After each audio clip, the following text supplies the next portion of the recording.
Ang init. Sobrang init. Nandito yung kasama ko. Hi!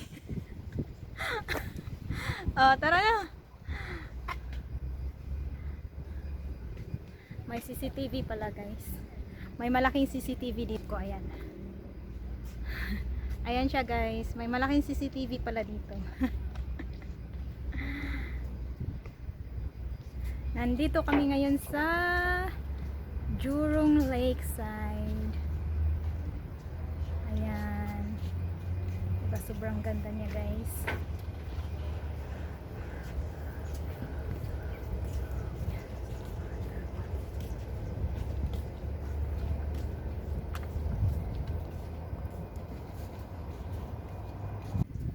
Tara na!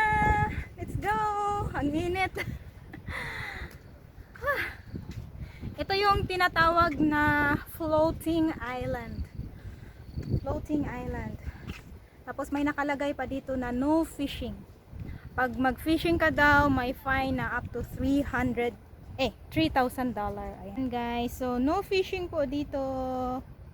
Yan. So itong lake na to, bawal po tayo na mag-fishing.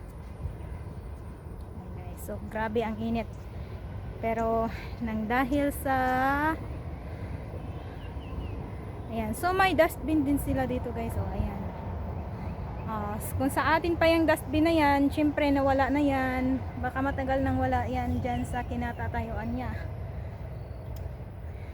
Ayan. So let's go! Tara na at patuloy na tayo sa ating paglalakad. Maganda dito kaso lang sobrang init ngayon. Walang clouds. So, magtiis tayo sa init.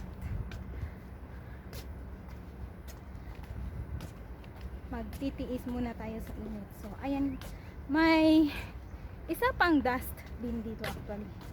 Ayan, so siguro kahit saan dito sa nilalakaran ko talagang may trash can. Ayan. Trash can dito. Ayan. Parang ang lakas ng hangin, no? Kasi nga makikita mo yung tubig na ang lakas gumalaw. So ayan, ewan ko, ito siguro yung mga parang haligi, no, dito sa floating island nila. Actually itong floating island nila guys, parang mga container lang itong nasa ilalim eh. Ayan. Ang init, sobrang init niya, super init. Oh, so ito pala guys, may mga yan. Naka-solar pala, naka-solar. Siyempre may CCTV. So, pupunta tayo doon mamaya banda. Siyempre guys, may nakita akong bulaklak dito. Anong date ngayon sis? Ewan ko. 7? 7.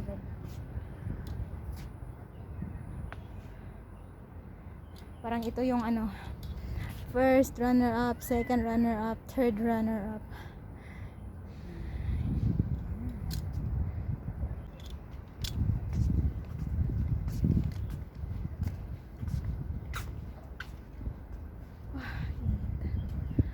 Tara sis.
Angat mo nga sis.